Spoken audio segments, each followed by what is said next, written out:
നല്ല രീതിയിൽ ടയേർഡായ ഒരു ദിവസം തന്നെയായിരുന്നു ഇത്. 2 ദിവസമായിട്ട് ഭയങ്കര ഛർദിലാണ് കേട്ടോ.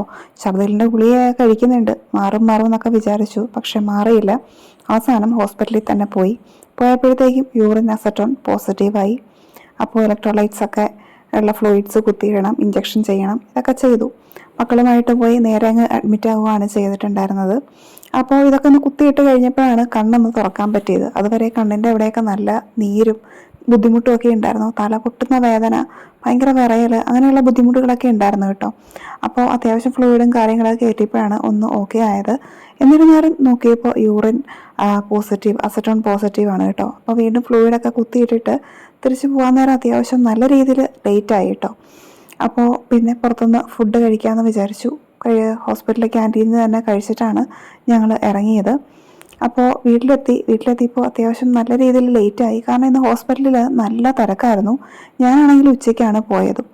അപ്പോൾ അതുവരെ കിടന്നു. എനിക്ക് എഴുന്നേക്കാനോ ഒന്നിനും പറ്റുന്നില്ലാത്തൊരവസ്ഥ. അത്യാവശ്യം ഒന്ന് നിൽക്കുന്ന രീതിയിലാകുമ്പോൾ പോവാം എന്നാണ് ഞാൻ വിചാരിച്ചത്. അങ്ങനെ നോക്കിയിരുന്ന് കിടന്ന് ഒരുപാട് ടൈം അങ്ങ് പോയി. പിന്നെ മക്കളെയും പറക്കി ഒറ്റ ഓട്ടമായിരുന്നു. അങ്ങനെ പോയി തിരിച്ചു വരുന്നേരം ബ്ലോക്ക് കിട്ടി. റെയിൽവേ ക്രോസിലാണ് ഈ കിടക്കുന്നത് കേട്ടോ. അപ്പോൾ എൻ്റെ മക്കൾക്ക് ഈ ട്രെയിൻ കാണുന്നത് ഭയങ്കര ഇഷ്ടമാണ്. അപ്പോൾ ഞാൻ നിർത്തിയിട്ടിട്ട് ഇങ്ങനെ കുറേ നേരം കാണിച്ചു.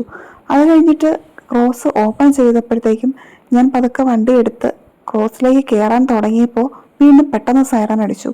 അപ്പോൾ ഞാൻ വണ്ടി സ്റ്റോപ്പ് ചെയ്തു കേട്ടോ. അപ്പോൾ പെട്ടെന്ന് അവർ എന്താണെന്നറിയില്ല, ഓപ്പൺ ആക്കിയിട്ട് വീണ്ടും പിന്നെയും ക്ലോസ് ചെയ്തു.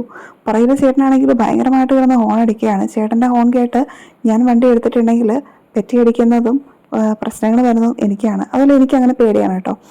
ഗേറ്റ് അടയ്ക്കുന്നത് പിന്നീടാണ്, പക്ഷേ പെട്ടെന്ന് തന്നെ സൈറൻ അടിച്ചു. എന്ത് പറ്റിയെന്ന് അറിയില്ല. അല്ലെങ്കിൽ 2 ട്രെയിൻ ഉണ്ടെങ്കിൽ 2 ട്രെയിനും പോയി കഴിഞ്ഞിട്ടാണ് ഓപ്പൺ ആക്കുക. എന്ത് പറ്റിയൊന്നും അറിയില്ല. പിന്നെയും കുറേ നേരം വെയിറ്റ് ചെയ്യേണ്ടി വന്നു. അങ്ങനെ കിടന്നതിന് ശേഷമാണ് വീട്ടിലേക്കെത്തി. പെട്ടെന്ന് തന്നെ വാവയ്ക്ക് നല്ല ക്ഷീണം ഉണ്ടായിരുന്നു. വേഗം ഉറങ്ങിപ്പോയി കേട്ടോ. ഞാൻ കൂടെ കിടത്തി ഉറക്കണം. അപ്പോൾ കിടന്നുറങ്ങി. പിന്നെ മൂത്തയാൾ അവിടെ കിടന്നു. കുറേ നേരമൊക്കെ ഞാൻ കിടന്നു. പിന്നെ ഞാൻ ഉച്ചയ്ക്ക് പോയപ്പം പാത്രങ്ങളൊക്കെ തേക്കാനുണ്ടായിരുന്നു, കറിയൊക്കെ വെച്ചിട്ടുണ്ടായിരുന്നു. എല്ലാം വേഗം ഫ്രിഡ്ജിലേക്ക് കയറ്റി കേട്ടോ. എനിക്ക് എങ്ങനെയൊന്ന് കിടന്നാൽ മതിയെന്നേ ഉണ്ടായിരുന്നുള്ളൂ. കാരണം ഫ്ലൂയിഡ് ഇഞ്ചക്ഷൻസൊക്കെ ചെയ്തു. എന്നിരുന്നാലും നല്ല രീതിയിൽ ക്ഷീണമുണ്ട് കേട്ടോ. 2 ദിവസം ഛർദ്ദിച്ചതിൻ്റെ ആ ഒരു ക്ഷീണം ഭയങ്കരമാണ്. എന്ത് കഴിച്ചാലും അങ്ങ് ഛർദ്ദിക്കുമായിരുന്നു.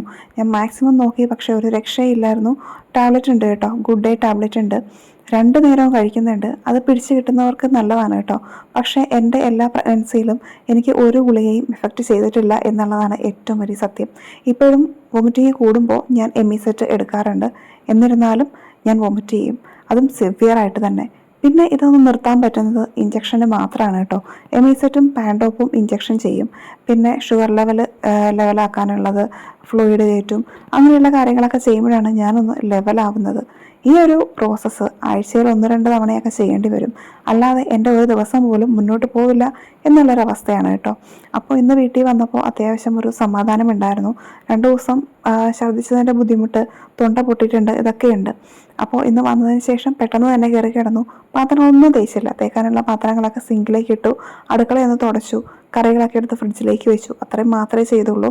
ഡ്രസ്സ് മാറി കൈയും കാലുമൊക്കെ കഴുകി മക്കളുടെയും ഡ്രസ്സൊക്കെ മാറ്റി അവരെ വേഗം കിടത്തി. പിന്നെ ഞാൻ പോയി വേഗം കിടക്കുകയാണ് ചെയ്തിട്ടുണ്ടായിരുന്നത്. ന്യൂസിൻ്റെ അപ്ഡേറ്റ് ഒന്ന് നോക്കണം എന്നുണ്ടായിരുന്നു. വാർ അപ്ഡേറ്റ്സൊക്കെ എന്തായി എന്നറിയാനായിട്ട് കേട്ടോ.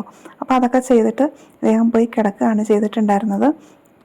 പക്ഷേ എൻ്റെ കയ്യിൽ ട്രിപ്പ് സൂചി ഊരിയിട്ട് ഞാൻ അപ്പം തന്നെ അമ്മയ്ക്ക് പിടിച്ചിട്ടുണ്ടായിരുന്നില്ല. ഡ്രൈവും ചെയ്തു, അതുകൊണ്ടാണെന്ന് തോന്നുന്നു അത്യാവശ്യം ബ്ലഡ് പോയിട്ടുണ്ടായിരുന്നു. പിന്നെ കുറേ കഴിഞ്ഞപ്പോഴത്തേനും കയറി